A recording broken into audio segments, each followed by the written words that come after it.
Hi friends, அனைவருக்கும் வணக்கம். ரிஷப ராசிக்கு ஆரம்பமாகும் ஏழை சனி சோதனையும் சாதனையும் தப்பிக்க எளிய பரிகாரங்கள் என்னென்று தான் இந்த வீடியோவில் முழுமையாக பார்க்க போறீங்க. வீடியோ ஸ்கிப் பண்ணாமல் பாருங்க. வீடியோ பிடிச்சிருந்தா லைக் பண்ணுங்க, கூடிய சப்ஸ்கிரைப் பண்ணுங்க. வாங்க வீடியோக்குள்ள போகலாம். ரிஷப ராசிக்கு விரைவில் ஏழரை சனி தொடங்குகிறது. சனி பயிற்சி ரிஷப ராசிகளுக்கு என்ன பலனை கொடுக்கும் என்று இந்த பதிவில் விரிவாக பார்க்க போகிறோம். ஜோதிடத்தில் சனி பகவான் முக்கியமாக கிரகமாக அறிவிக்கப்படுகிறார். 2.5 ஆண்டுகளுக்கு ஒரு முறை அவர் ராசியை மாற்றுகிறார். அவர் ஒரு ராசிக்கு வரும் பொழுது அந்த ராசிக்கு முந்தைய ராசி மற்றும் அதுக்கு அடுத்த ராசி ஆகியவற்றிலும் தாக்கம் ஏற்படும். இது விரய சனி, ஜென்ம சனி, பாத சனி என்று வகைப்படுத்தப்படுகிறது. தற்போது மீன ராசியில் பயணிக்கு வரும் சனி பகவான் ஜூன் 3ஆம் தேதி 2027ஆம் ஆண்டு மேஷ ராசிக்கு பயிற்சியாக இருக்கிறார்.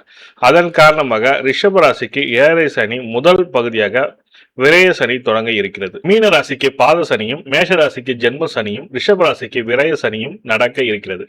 இந்த காலத்தில் ரிஷப ராசியை சேர்ந்தவர்களுக்கு சனியின் தாக்கம் எவ்வாறு இருக்க போகிறது, பரிகாரங்கள் என்ன என்பதை பற்றி இங்கு காணலாம். ரிஷப ராசிகர்களுக்கு இனி சனி பகவான் யோகக்காரன் ஆவார். பாக்கியம் மற்றும் தொழில் ஸ்தான வீடுகள் 9ஆம் மற்றும் 10ஆம் வீடுகள் அதிபதியாக விளங்குகிறார்.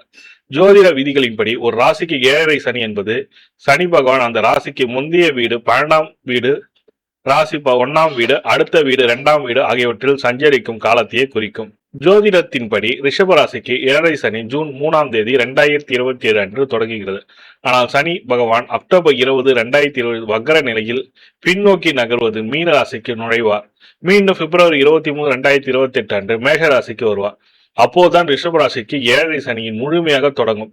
ஜூன் 3, 2020 மேஷ ராசிக்கு வந்தாலும் பிப்ரவரி 23, 2020 முதலே அவரின் முழுமையான பலன்கள் ரிஷப ராசிக்கு தெரிய வரும்.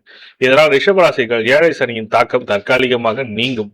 முதல் கட்டமாக விரய சனி சொல்லுவாங்க. ரிஷபராசிக்கு ஏழரை சனியில் காலகட்டம் 3 கட்டங்களாக நடக்க வருகிறது. முதல் காலகட்டமாக விரய சனி. மேஷ ராசிக்கு சனி பகவான் இருக்கும் பொழுது விரய சனி தொடங்குகிறது. முதல் 2.5 ஆண்டுகள் ரிஷபராசிக்காரர்களுக்கு பொருளாதார ரீதியான முன்னேற்றது கடினமாக இருக்கும். தேவையற்ற விரயங்கள் ஏற்படலாம். வீடு கட்டுதல், சுப நிகழ்ச்சிகள் போன்ற சுப விரயங்கள் அதிகரிக்கும். தூக்க இன்மை, வீண் அலைச்சல், மனதில் ஒருவித இனப்புரியாத பதற்றம் ஏற்படலாம். புதிய தொழில் முதலீடு மற்றும் பெரிய அளவிலான கடன் கொடுப்பதை இந்த காலகட்டத்தில் தவிர்க்க வேண்டும். 2ஆம் காலகட்டம் ஜென்ம சனியின் ரிஷபராசிக்கு சனி பகவான் உங்களது சொந்த ராசியான ரிஷபத்திலிருந்து சஞ்சரிக்கும் அடுத்த 2.5 ஆண்டுகள் ஜென்ம சனி என்று தொடங்குகிறது. இந்த காலகட்டத்தில் இன்னும் கூடுதல் கவனத்துடன் இருக்க வேண்டும். ஆரோக்கியத்தில் அதிகம் அக்கறை எடுத்துக்கொள்ள வேண்டும். உடல் சோர்வு, ஜீரண கோளாறு, சோம்பல் அதிகரிக்கலாம். பணியிடத்தில் பணிச்சுமை அதிகரிக்கும். உழைப்புக்கேற்ற பலன்கள் கிடைக்காமல் போகலாம். உயர் அதிகாரிகளுடன் பேசும்பொழுது நிதானம் தேவை.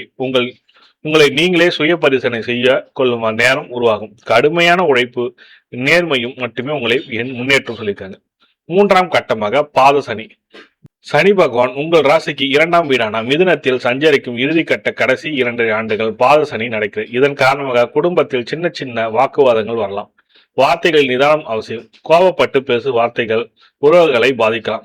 பணப்புழக்கம் ஓரளவு சீராக இருக்கும் என்றாலும் சேமிப்பு குறைய வாய்ப்பு உண்டு. ஏழரை சனி இறுதி கட்டம் என்பதால் இந்த 2 ஆண்டுகள் சனி பகவான் உங்களை பக்குவப்படுத்தி சோதனையிலிருந்து விடுதலை கொடுத்து புதிய விடுதலை தர தொடங்கிவிடுவார். ரிஷபராசிகளுக்கு சனி தரும் சிறப்பு பலன்கள். ரிஷபராசிகளுக்கு அதிர்ச்சியில் சுக்கிரன் பகவானும் சுக்கிரனுக்கு சனியும் ஜோதிடத்தில் நட்பு கிரகங்கள். ரிஷபத்திற்கு சனி பகவான் தர்ம கர்மாதிபதி என்பதால் அவர் மற்ற ராசிகளுக்கு கொடுப்பது போல கடுமையான தீமைகளை அள்ளி கொடுக்க மாட்டார். அந்த காலகட்டம் உங்களை வாழ்க்கையில் பக்குவப்படுத்த மனிதராக மாற்றும் கடின உழைப்பாளர்களுக்கு சனி பகவான் அதற்கேற்ற பலன்கள் அள்ளி கொடுப்பார். குறுக்கு வழியில் தவிர்த்து நேர்மையான இருப்பவர்கள் ஏழை சனி பாதிப்பிலிருந்து விடுபட்டு நல்ல பலன்களை பெற முடியும்.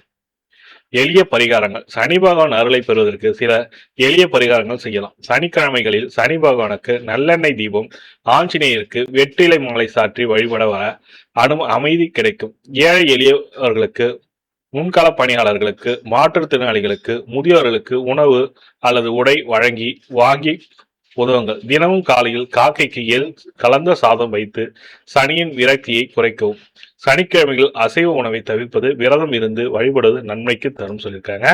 இதுதான் ரிஷபராசிக்கு சனி பகவான் சனி பயிற்சிக்கான முழுமையான தகவல். இந்த தகவல் பிடிச்சிருந்தா லைக் பண்ணுங்க, கூடிய சப்ஸ்கிரைப் பண்ணுங்க. நன்றி, வணக்கம்.